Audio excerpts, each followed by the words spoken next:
Yes, there. Good? Yeah. Okay. Sorry about all that. That's okay. Thank you. Okay, so welcome, Nikki, again. Okay, thank you. All right, thank you so much. So I'm going to be talking about structural identifiability of biological models. Okay, so the motivation for my talk today is this idea of an unidentifiable model, which I'll explain more precisely in a couple slides.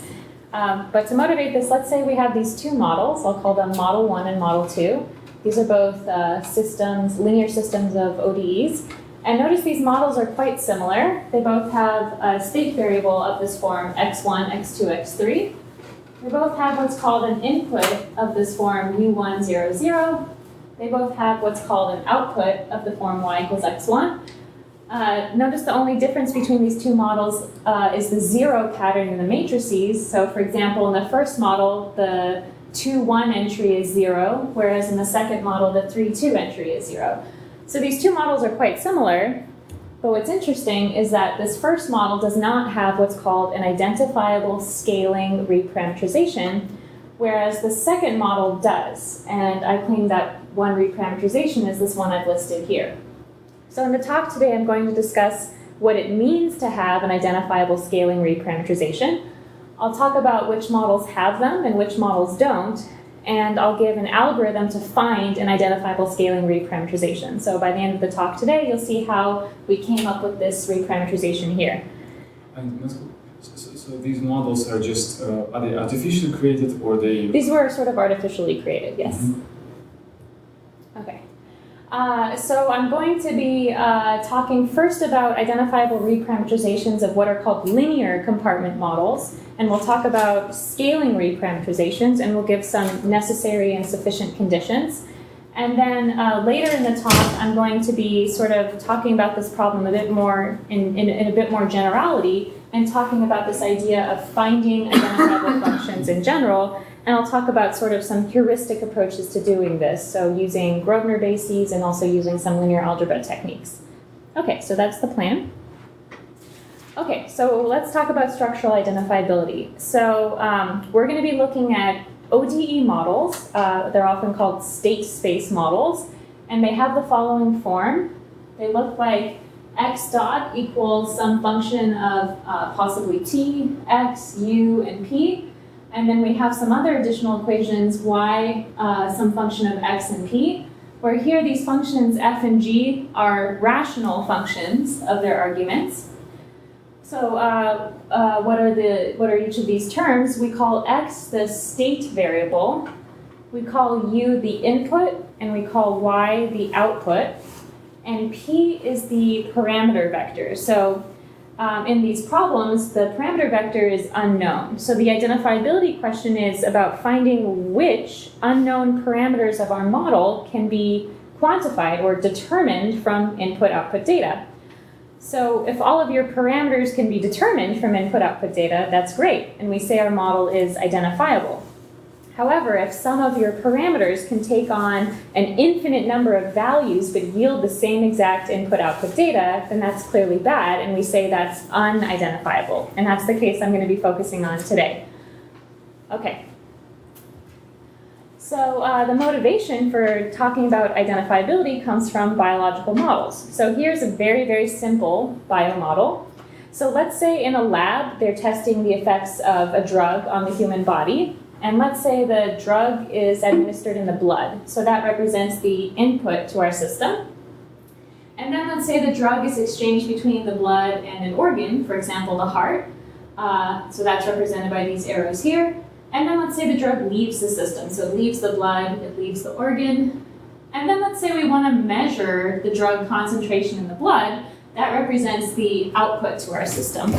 So we can translate this picture to a mathematical model. This is called the linear two-compartment model. We have our input U1, that's our drug input to the system. We have these two state variables, x1 and x2. Here, x1 represents the drug concentration in the blood, and x2 represents the drug concentration in the organ. Then we have these two exchange rates, A12 and A21. These are unknown parameters. These are constant rate parameters, and they represent the rates of transfer from one compartment to another compartment. And then we have these leak rates, again, unknown parameters, A01 and A02. Again, these represent rates of transfer from those compartments to outside the system. And finally, we have our output Y, our measured drug concentration in the blood. Okay, so we can form the very simple linear first-order ODE system of equations that corresponds to this picture. So for example, notice in the first equation, the coefficient of x1 has the negative sum of all the outgoing arrows.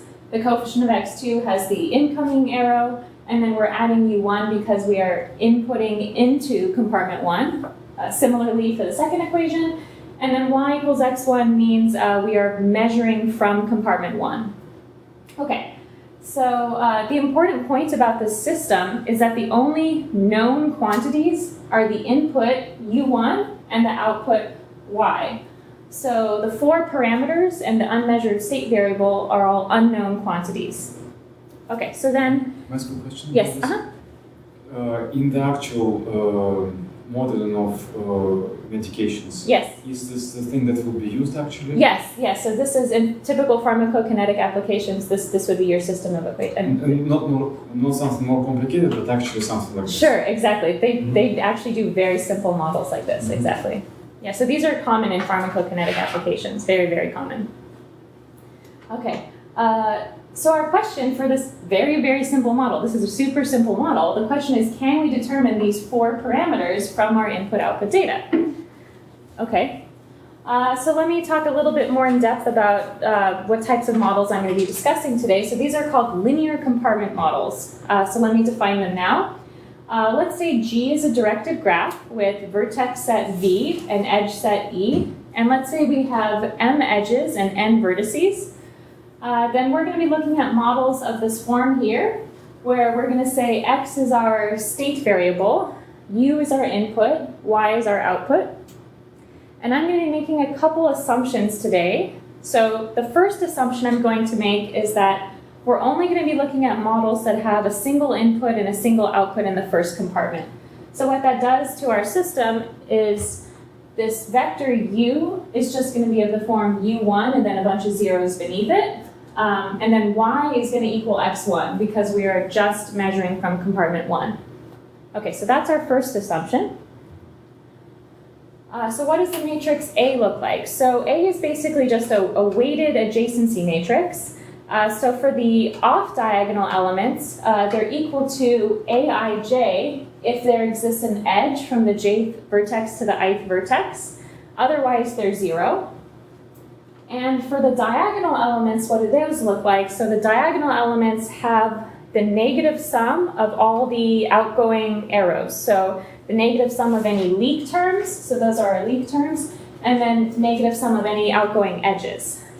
All right, so that brings me to my next assumption, which is I'm only going to be looking at models today that have leaks from every single compartment. So what this means is that we're assuming then that this leak term is non-zero. So because I'm assuming this leak term is non-zero along my diagonal elements, that means that all the entries in my matrix are independent. So let's just rename them to make our life simpler. Let's just rename the diagonal elements AII. Okay, so we have this nice simple form for our weighted adjacency matrix. Nice question. Yes? Is this actually a frequently used assumption in... Oh, yes. The situation often occurs that everything leaks.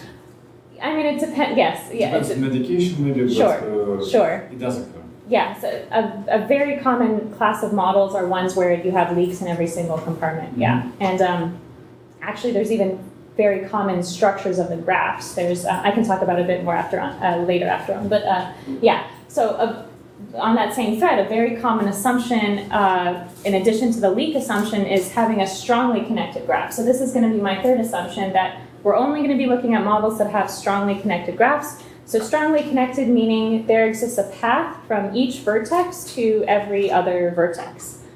And for the purposes of what I'm going to be doing today, I'm going to have an upper bound on the number of edges we're going to consider in our graphs. So we're only going to look at graphs that have at most 2n minus 2 edges, and the reason for this will come up a bit later on.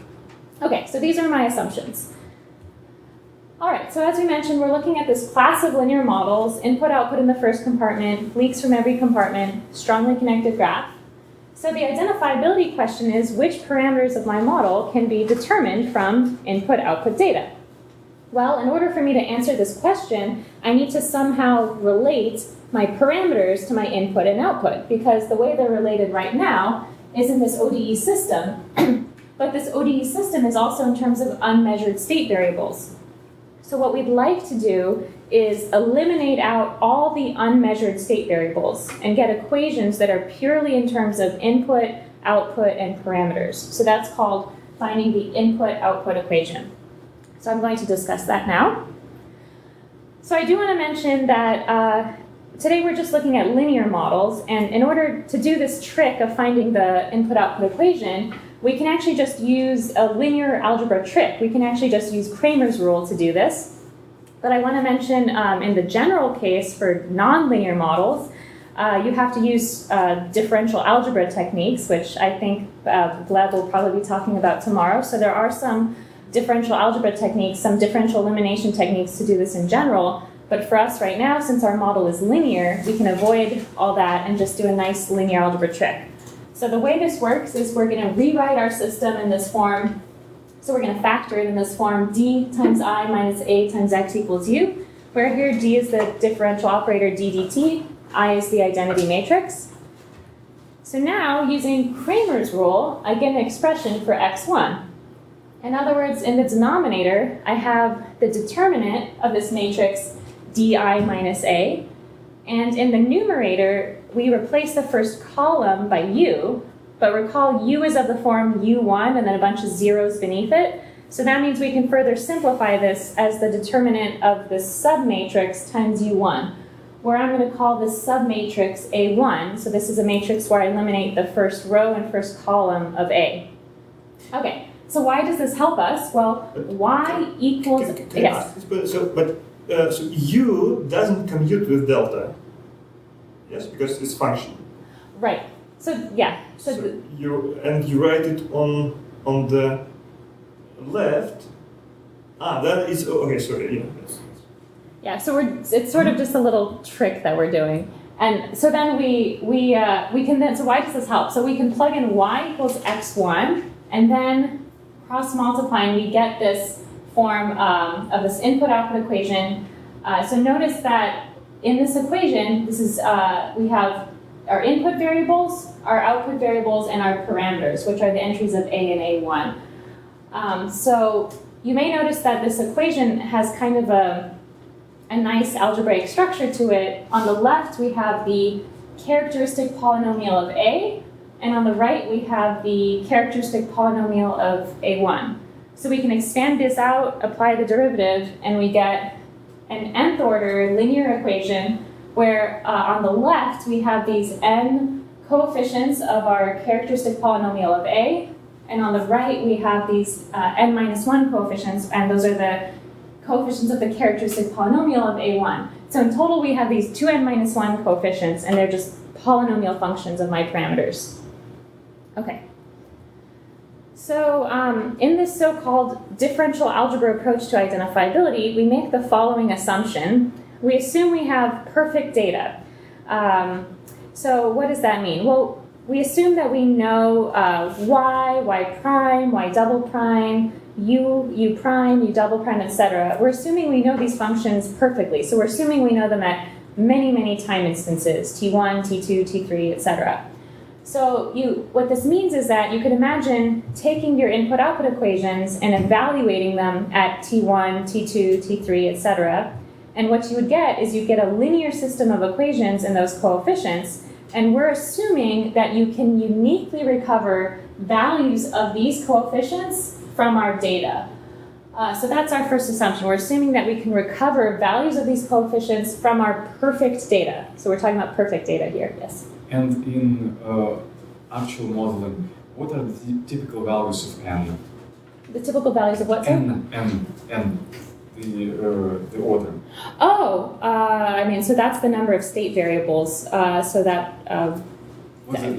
can be 2? Sure. I mean, so yeah, so that's the number of compartments you could, I mean, it varies in the applications, but sometimes you have just models with just a few compartments, but typically I don't think they're more than 20, let's say. Like it's, yeah. So between 2 and 20. Sure, something like that. Yeah, you don't usually have too many compartments in these, for typical applications. All right. Can I also ask, Yes. Is it true that this is the smallest order input-output equation? Yes. And so you end up getting that this is an order n, so it's the number of state variables, because this is algebraically observable, because it's strongly connected. So there are some results about when you get a differential order n, and it's n. Yes. So it's a minimal possible order because of this assumption of strongly connected. Exactly. Okay. Yes. Okay. Thank you. All right. So. Okay, so we get this input-output equation. We're assuming we can recover values of the coefficients. So then the identifiability question is it possible to recover the parameters from these coefficients? Okay, so why wouldn't we be able to do that? Well, what if, for example, what if two sets of parameter values yielded the same coefficient values? So what we're really asking is the coefficient map 1-to-1? So is the mapping from my parameters to these coefficients, is that a 1-to-1 map? Or more? Yes. The previous slide. Yes. Sorry. So the reference that you gave, are these, so what is the purpose of the citations? Oh, so in these citations? Mm-hmm. Oh, sorry. So so this idea of recovering the coefficients from the data. So I think Soderstrom and Stoica talked about this idea of persistence of excitation of inputs. And then Leung and Glad were the first to bring up this notion of structural identifiability using this differential algebra approach. So that's why I cited them there. So they're the input-output equation first appeared more or less in that paper.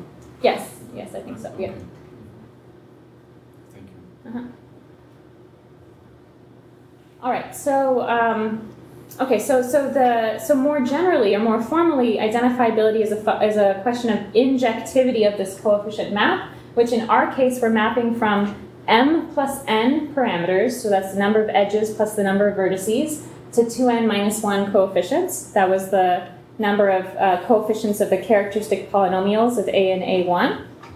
So then we say if our map is 1-to-1, we say our model is globally identifiable. If it's finite to 1, we say it's locally identifiable. And if it's infinite to 1, we say it's unidentifiable. And I should mention in this talk today, when I say identifiability, I really mean generic identifiability. So even though I don't always say it, I mean our identifiability holds everywhere except possibly on a set of measure 0. And specifically today, I'm going to be concerned with generic local identifiability. So today, I'm really just going to be concerned with this question, is our coefficient map generically finite to 1 or infinite to 1? So is our model locally identifiable or unidentifiable? That's the question I'm going to be asking. So if that's our concern, then if we want to check identifiability, all we have to do is just check the dimension of the image of our coefficient map and compare that to the number of parameters. So if that equals the number of parameters, we say our model is locally identifiable. But if it's strictly less than the number of parameters, then we say our model is unidentifiable. Okay. So how do we do this? Well, we can do the standard approach, which is to find the Jacobian of our coefficient map, evaluate it at some generic point, and then find the rank of that matrix. So that'll give us the dimension of the image of our coefficient map. So let's go ahead and try this out with our two-compartment model. So this is our model. Let's find the input-output equation. So notice on the left, we have these coefficients of the characteristic polynomial of A. So you may recognize the negative trace and the determinant there. And then on the right, it would just be for the 1-by-1 matrix A22. So we have these three coefficients. Maybe I should have asked this earlier, but do we really, is it important that input is of this form? So they'll much change if I replace the vector u1, 0 with like u1, u2. Oh, it does change. So then I have a sum of, then I'll have, so going back to our Cramer's rule, when I'm evaluating, you would have sum of two, something with U1 and something with U2. Different story. Yes, exactly. Oh, okay. Yeah. Yeah, so the whole reason part of the reason I'm making this assumption of single input and single output is because of this beautiful fact that we get just the coefficients of the characteristic polynomial for A and A1. If we had U2, then when you're working out the determinant, you don't actually, you're not going to get the coefficients of a characteristic polynomial. You're going to get something else. So that's what's nice about this assumption. So when the input and output are in the same compartment, you get this nice fact. So that's going to help us later on algebraically. Okay, so then... But there are also real situations in which just one medication is given. Right, exactly. Yeah, but I mean, it will be the same if U1 will be at another position. Yes, exactly, as long as they're in the same compartment. Is that what you're asking? So no, if vector will be like 0 U1. If it was 0 U1, then... It will be different also. I would be different, yeah. Okay. Right. Yeah, so you could still use that like Cramer's rule trick, I'm saying, but you just won't get the same fact about having all of your coefficients be coefficients of characteristic polynomials of some matrices. That's what I'm saying. But I can work it out with you. It's there's a little trick to find those as well. Okay, so you get these three coefficients. So what's our mapping then? So our mapping is from 4 parameters to 3 coefficients, and our question is this generically finite to 1? Of course, we immediately know the answer is no. We can find the Jacobian, evaluate it at some generic point. Here the rank is generically 3, not 4, so our model is unidentifiable. And of course that should really come as no surprise because we were mapping from 4 parameters to 3 coefficients. But what's interesting is with the current assumptions I'm making, which are single input-output in the same compartment, leaks from every compartment, and having a strongly connected graph, all of the models with these assumptions are going to be unidentifiable.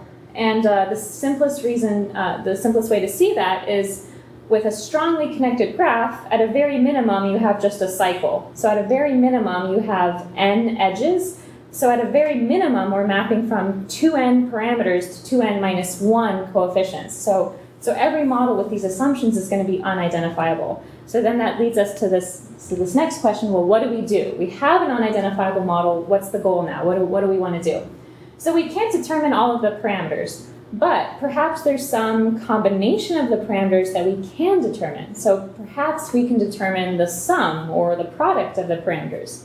So that leads to this notion of what we're going to call an identifiable function.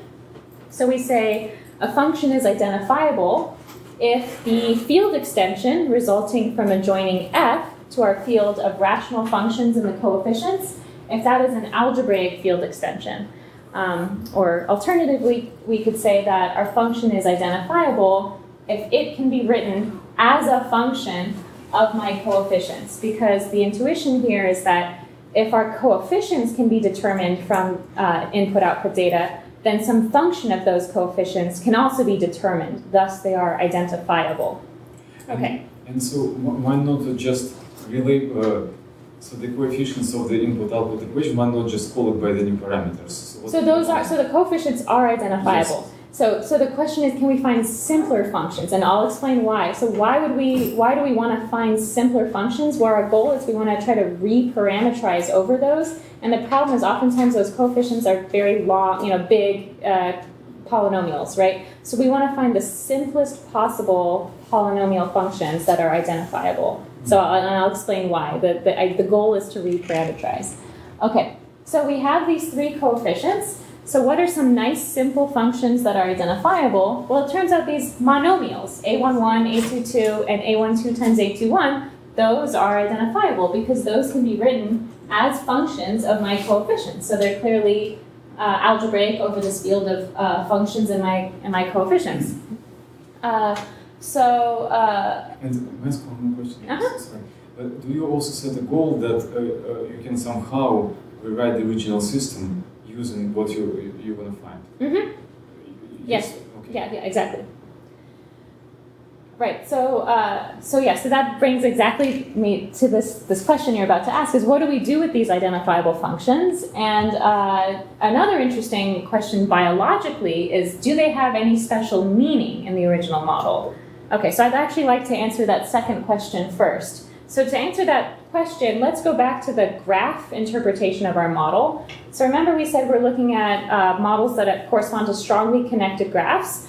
And in our case, our model just corresponds to this cycle between compartments 1 and 2. So notice that we can associate this cycle between vertices 1 and 2 with the monomial a12 times a21. And likewise, we can associate the monomials a11 and a22 with sort of self-cycles around 1 and around 2. So these three identifiable functions correspond to the cycles in the graph, which is actually kind of nice. And this is not just true for this model. This is actually true for all models with these assumptions I've made. So input, output in the first compartment, leaks from every compartment, strongly connected graph. So our coefficient map, actually, for all these types of models, can be written in terms of the cycles of the graph. In other words, it factors through the cycles. And the reason for this is due to this famous Leibniz formula for writing the determinant. In other words, we can write the determinant in terms of cycles. So why does this work out in our case? Well, remember, our coefficient map has the coefficients of the characteristic polynomials of A and A1. And the coefficients of the characteristic polynomial are just sums of determinants of various sizes. So thus, since we can write determinants in terms of cycles, then that's why our coefficient map can be written in terms of cycles. Yeah? Why can we write determinant in terms of cycles? So the determinant, I'm saying the determinant can be written in terms of these things I call the monomial cycles. So this is just this description of this Leibniz formula for a determinant. Yeah, and so is it true that like this product in this sum, every product is a product of cycles of the graph? Yes, exactly. So yeah, exactly. Products of cycles and for all your monomial terms. Okay, I see. Mm-hmm. Okay, so then this explains why, one of the reasons why we had this assumption about strongly connected, because in a strongly connected graph, you have the property that every edge is contained in a cycle. So the reason we want that to be the case is if there was some edge that wasn't contained in a cycle, then it wouldn't appear in my coefficient map, and then there'd be no chance of trying to find an identifiable reparametrization. So that's another reason why we assume strongly connected. Also, it's a well-known fact that for strongly connected graphs, you have exactly m minus n plus 1 independent cycles in the graph, where here m is the number of edges, n is the number of vertices. So we combine that with the fact that we have these n self-cycles corresponding to the diagonal elements, and we get a total of m plus 1 cycles. So that gives us an upper bound on the dimension of the image of our coefficient map. In other words, since the coefficient map factors through the cycles, this means we have at most m plus 1 as our upper bound for our dimension of our image of our coefficient map. Well, then this explains why in this two-compartment model our cycles were identifiable, because in that case the dimension was actually maximal. We had the full m plus 1, in this case 2 plus 1 was 3. So the way we can see this is that, let's say we call G our cycle map, and we can form this commutative diagram where we can write our cycles in terms of some function of our coefficient function. So thus our cycles are identifiable. Okay, well, going back to our model, we have this unidentifiable model. We've just found these three identifiable functions. The question is, what do we do now? Well, what we'd like to do is somehow reparameterize our model to go from 4 parameters to 3 parameters, where our 3 parameters are precisely these 3 identifiable functions. So that's our goal. All right, so let's go ahead and define what we mean by an identifiable reparameterization. So in our case, we're mapping from m plus n parameters to 2n minus 1 coefficients. So we say an identifiable reparameterization is a map Q such that C of Q has the same image as our original coefficient map C, and C of Q is finite to 1. So we have an identifiable reparameterization. So our goal is to find this map Q. Okay, well, when it comes to reparameterizations, we have a lot of possibilities here. So how do we choose a type of reparameterization? Well, a common thing to do is we don't want to sort of mess with the biology in the model. We want to sort of respect the original biological interpretation of the model. So a standard way to do this is to do a scaling. So we're just going to scale our state variables by some function in the parameters, and then we're going to rename that quantity capital Xi. And we'll see in just a few slides, this basically amounts to sort of like a non-dimensionalization. Okay, so a couple things to note. The first is that, recall y equals x1, so I don't want to mess with the first compartment. I don't want to scale x1, so we'll set f1 to be 1. Another thing to note is that because my model is linear, the effect of the scaling is actually quite nice. It just, what it does to my matrix is it changes the entries aij to be aij times fi divided by fj. So I have this nice simple formula. And finally, the effect of doing, the whole point of doing this scaling is to try to decrease the dimension of the parameter space over our new parameters. And the problem is it can only decrease it by so much. So that enforces an upper bound on the number of edges we can consider in our graph. So this is why I made this assumption earlier. It turns out we can only look at graphs with at most 2n minus 2 edges in this case. Okay. So going back to our two-compartment model, I claim one scaling that works is to scale x2 by a12, and we'll leave x1 alone. So notice when we do that, in this new system here, it's purely in terms of our identifiable functions. So it's in terms of these identifiable cycles. So if we wanted to, we could just rename those as our new parameters. Let's just call them qij.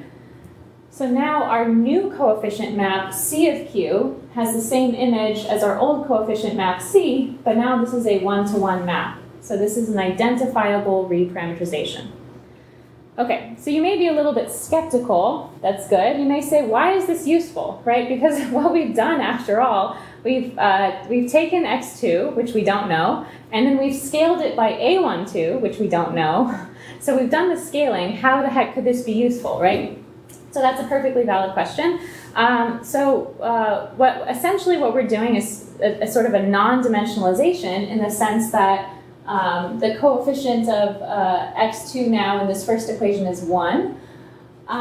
So why is this useful, though? Well, the idea is that even though we don't know x2 and we don't know a12, we still know the qualitative behavior of capital X1 and capital X2. So even though I don't know the actual value of x2, I do know the entries of this matrix. So that means I can determine the eigenvalues, and thus I can determine, are these functions increasing or are they decreasing? So I know the qualitative behavior. I know where they're increasing or decreasing, but I just don't know the units. I don't know the units because of this scaling by an unidentifiable parameter. So that's still useful information to know, qualitatively whether your functions are increasing or decreasing, but you just don't know the actual, absolute value. You don't know the units. So that's sort of the best we can hope for when we do this type of reparameterization.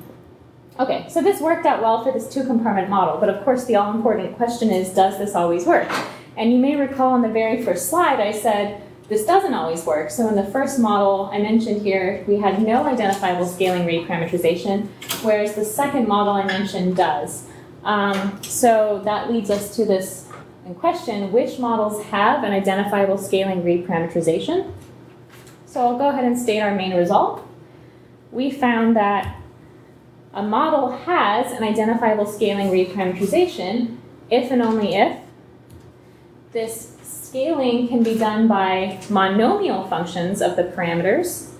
This is true if and only if all the cycles in my graph are identifiable, and this is true if and only if the dimension of the image of my coefficient map is maximal. It's m plus 1.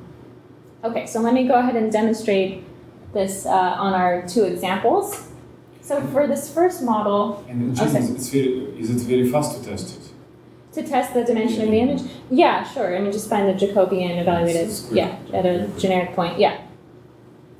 So So for this model, we can find the coefficient map, find the Jacobian. It turns out the dimension of the image of the coefficient map is only 4, not 5, which is what was required. So this model has no identifiable scaling reparameterization. There still may be some other type of reparameterization, but no scaling reparameterization. So that's the key thing here. So who knows? There might be some other type, but there's not a scaling. On the other hand, the second model does have the correct dimension of the image of the coefficient map. So we can find, so this means that the 5 cycles, the 5 independent cycles in my graph are identifiable. So thus we can find a reparameterization. So I want to very, very briefly talk about our algorithm to find this reparameterization. What you do is you start by forming a spanning tree of our graph. And a spanning tree is a subgraph with n-1 edges that contains no cycles. We form the directed incidence matrix, and I'll demonstrate this on an algorithm. You don't care about direction of edges, so you take spanning tree. Right. So I just can't. I don't want cycles. Yeah, but I select n-1 edges, but I don't want to pick cycles. So then I'm going to remove the first row, and then I'm going to find the inverse of that matrix, and the columns of that matrix are my exponent vectors of my scaling monomials. Let me go ahead and demonstrate this on our example. Okay, so for this model, we can pick a spanning tree. So for example, I pick these 2 edges here, the edges going to 1 from 2 and to 2 from 3. Then I can form the directed incidence matrix. So here the first column corresponds to the edge going to 1 from 2, and the second column corresponds to the edge going to 2 from 3. So then I want to remove the first row, find the inverse of that matrix, and the columns of this matrix are the exponent vectors of my scaling monomials. So here A12 corresponds to 1, 0. And then A12, A23 corresponds to 1, 1. So those are the exponent vectors of my monomials there. So once I have these scaling polynomials, to find my matrix, remember it's just Aij times Fi divided by Fj. So now I get this nice, simple, identifiable scaling reparameterization. And notice the entries in this matrix are purely in terms of the cycles. So I have an identifiable reparameterization. Okay. So this condition we just talked about. Can you ask a question? Do you have an algorithm, and what will happen if you run this algorithm on the model that doesn't have reparameterization? Oh, actually, I've never tried it. Because so you're saying on the case it looks like it produced something in any case. Well, yeah. So it'll produce. So in that case, the main issue is that your identifiable functions aren't necessarily just monomials. So you can get some type of scaling, but then that scaling won't correspond to a scaling over identifiable functions. It'll correspond to just some. Do you see what I'm saying? You'll be scaling your system, but the resulting matrix won't necessarily be in terms of identifiable functions, because your functions that are identifiable may be more complicated polynomials. And I'll show for the first model what you get for the identifiable functions. So just in short, do you understand right that it will produce something, but this something doesn't make biological sense? Yeah, well, that doesn't make sense. It's still going to be unidentifiable. That's the problem. It makes sense, but it cannot be calculated. Right, exactly. So it's still unidentifiable. You've probably decreased the number of parameters, but you haven't. It's not overall identifiable. So I decrease the badness of the problem, but it's still bad. Yes. Exactly. So it's anyway good. I mean, it's anyway a bit better. Yeah, sure, exactly. Okay. Right. Okay, so we've described this condition, and this condition was in terms of the dimension of the image of the coefficient map, which we said isn't too hard to calculate. But what would be really nice, it would be really nice if we could just look at a model and say, aha, this model has an identifiable scaling reparameterization or not. So we asked this question, which graphs have this property? And we have some partial results on this. We found that graphs that are inductively strongly connected have this property. So inductively strongly connected means there exists an ordering of the vertices starting at vertex 1 such that each induced subgraph is strongly connected. So here's an example of an inductively strongly connected graph. So here, the subgraph with 1, 2, that's strongly connected, with 1, 2, 3, that's strongly connected, and then the full graph is strongly connected. May I ask a question? So you say you'd like to look at the system and decide, if it has but I thought you gave a. So the condition was on the coefficient map, and I'm saying it'd be nice to just look from the graph itself. And why? Just Curiosity. for the biologist, it'd be nice for the biologist to know, looking at a model just on looking at the graph itself. It'd be nice to know without having to do any calculations. Okay, so if you use just a pen. Yes. Yeah. Exactly. Right.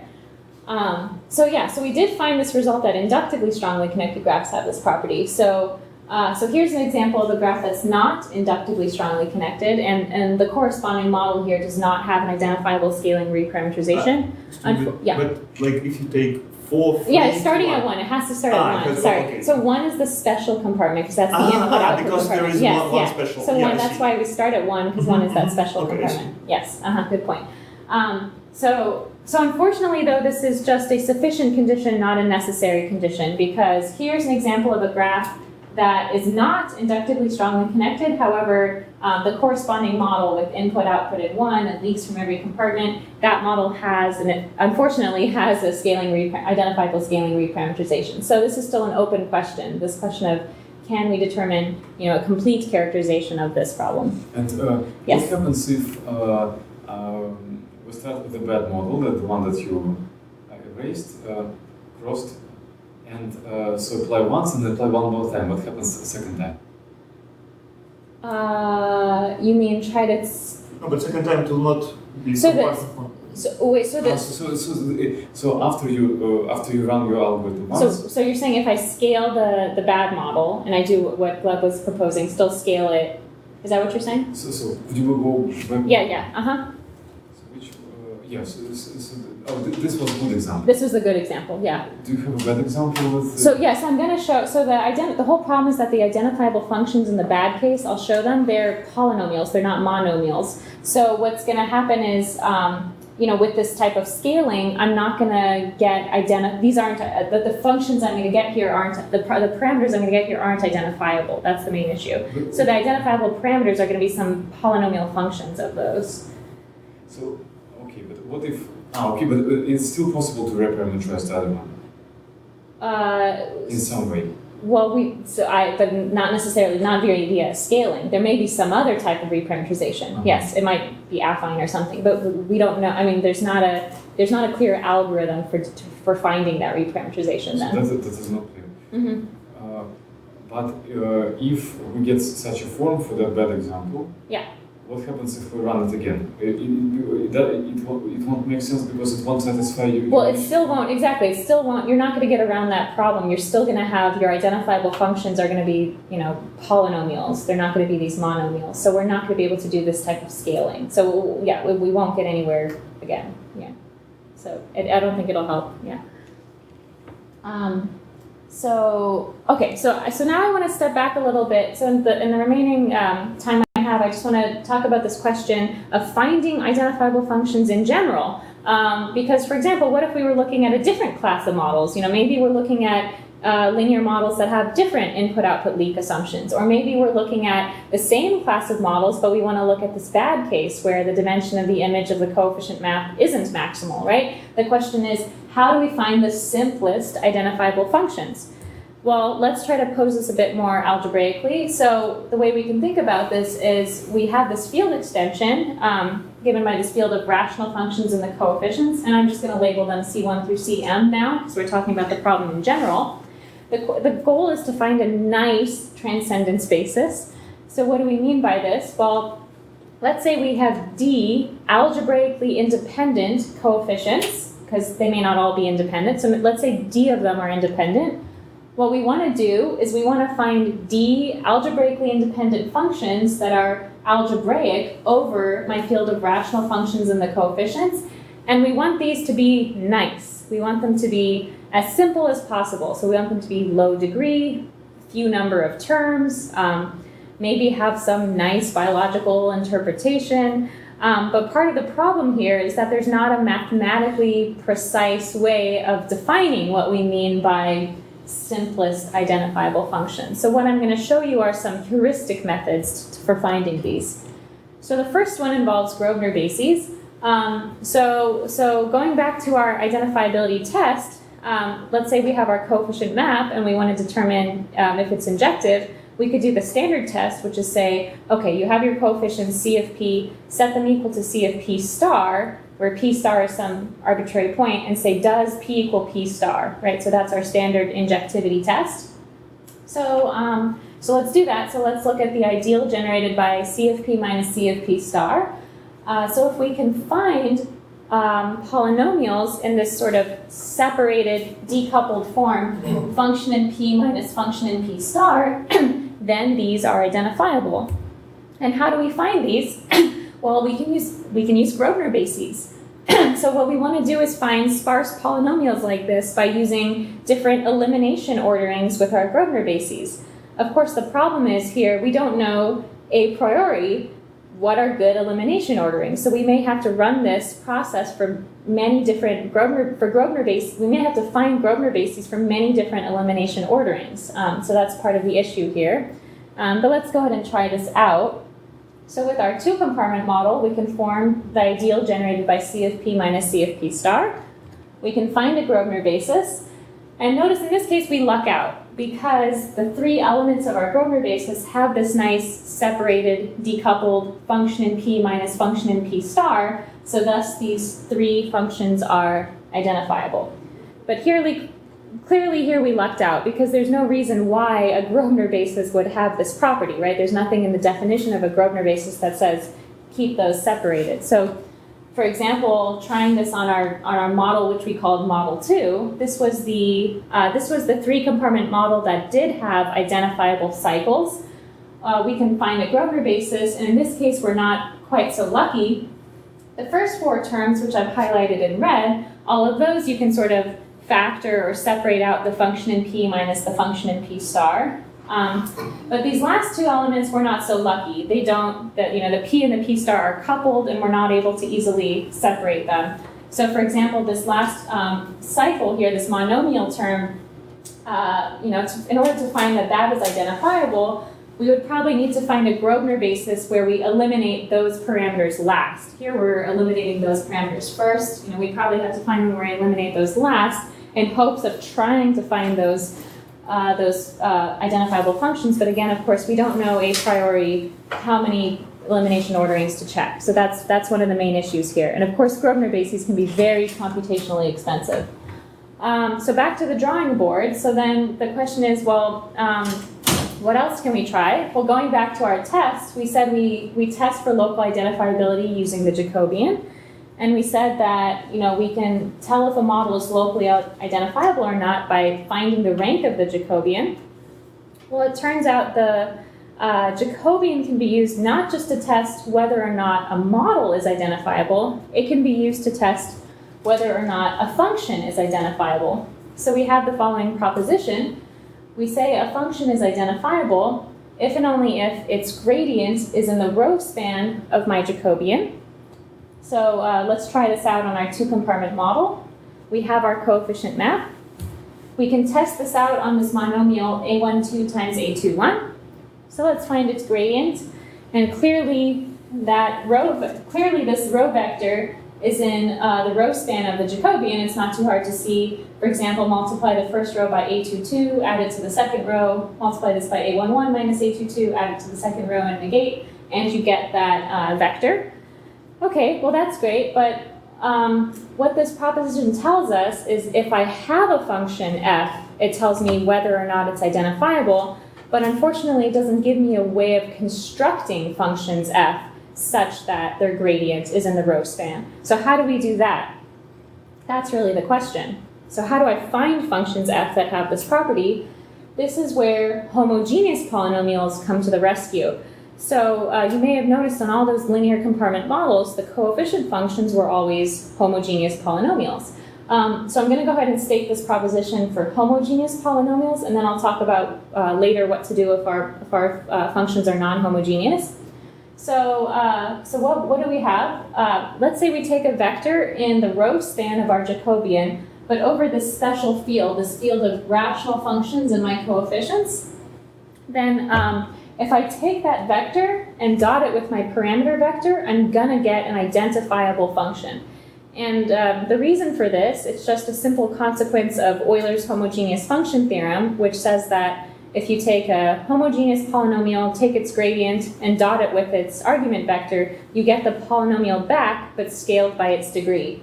So that's precisely what we're doing here. We're taking linear combinations of the gradients of our coefficient polynomials with weightings that are just functions in the coefficients. So when we take their dot product with the parameters, I'm going to get some function of my coefficients. So thus they're going to be identifiable. So let's check this out. We have our coefficient map. Let's find the Jacobian and let's apply Gaussian elimination over this field. Notice I get this nice simple triangular form here. And I can take these row vectors, dot them with my parameter vector, and I get these identifiable functions scaled by their degree, which of course I could then divide out, and we get the same identifiable functions from before.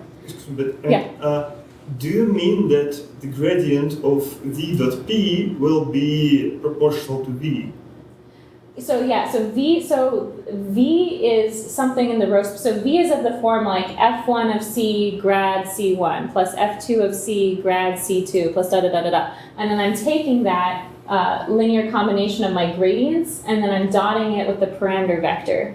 So since each of the coefficients are homogeneous, when I take that dot product, I'm going to get a scaling of those original coefficient functions. So that way I'm going to get a some function of coefficients. So I'm going to get an identifiable function. I see. That's why, why you take this field. Not, yes, exactly. That's why I take that field. Yeah. And is it true that any locally identifiable function can be generated by this procedure? Oh, any homogeneous. I think so. So the main issue here, which I'm going to get to, is that you can always generate identifiable functions, but they may just not be simple. You may get really, obviously, super complicated identifiable functions. But yeah, so let me just finish up with the non-homogeneous point. If they're non-homogeneous, the idea is you can homogenize with respect to some variable, call it z, and then add z to your list of coefficients, apply the same process, and then set z to 1 in the end, and we get identifiable functions. So let me just, in the last few minutes I have, let me just demonstrate this out. So this was model 1. This is that model that was bad, that it didn't have identifiable cycles. So let's try this out. We can find our Jacobian with respect to some parameter ordering, which determines the ordering of my columns. I can apply this Gaussian elimination procedure, take my rows, dot them with my parameter vector, and notice my identifiable functions are the following. I get these two monomials, then I have this sum here and this difference here. So those are my sort of simplest identifiable functions using this approach. Of course, this depends on the ordering of my columns, because of course I could choose a different parameter ordering corresponding to a different column ordering. And then, for example, the results of my Gaussian elimination may give me, totally different identifiable functions. In this case, I get 3 of the same ones from before, but this fourth one is rather complicated. So the main issue with this method is that, we may, just like with the Grosvenor basis method, where I don't know a priori which elimination orderings to choose, I don't know a priori what are the best parameter orderings to choose here. So I may have to apply this Gaussian elimination process to different column orderings. But the hope here is that, first of all, that the nice thing is that this method always finds identifiable functions, because at any point in my Gaussian elimination process, I can take a row vector, dot it with my parameter vector, and get an identifiable function. Versus with the Grosvenor basis approach, I was specifically looking for elements that had this nice decoupled form, which I may not always have. So on the one hand, this is nice because this method always gives us identifiable functions. They just may not be very simple. So the idea is we still may have to apply this for many different column orderings to sort of generate a list of identifiable functions and find the simplest ones among those. And of course, the hope here is that since Gaussian elimination is a lot less computationally expensive than Grosvenor bases, the hope is that this will work better for large models with lots of parameters. Okay, so I'll go ahead and end there. Thank you so much. Thank you. Do you have an algorithm? Sorry? Do you have an algorithm? For this Gaussian elimination? Yeah, I do have one. Yeah, it's I have it written in Mathematica. I haven't published it or anything, but yeah. So it's yeah, I should do that soon. And one more question. I think I missed the. You mentioned that the significance of the scaling reparameterization Yes. is to get some kind of qualitative. Yeah. So the idea is that. Yeah. Let me go back to that slide. So the idea is that so the problem is that we don't know those functions, right? So we don't know x2, and we don't know. Let me put this back on here. So the issue is that we don't know x2. x2 is a unmeasured state variable, and I don't know a12. a12 is an unidentifiable parameter. So the point is that, you know, I don't know capital X2 then, but I know its qualitative behavior because of the fact, for example, that since this is a linear system here, I can determine the eigenvalues, so I can know, you know, if these functions are increasing or if they're decreasing. So I know qualitatively, I know, you know, if these functions are increasing or decreasing, but I know where they're increasing or decreasing, but I don't know the units because of the scaling by an unidentifiable parameter. So that's what I mean by we get the qualitative behavior of these functions, but we don't know the absolute values. We know the relative changes, but we don't know the absolute values.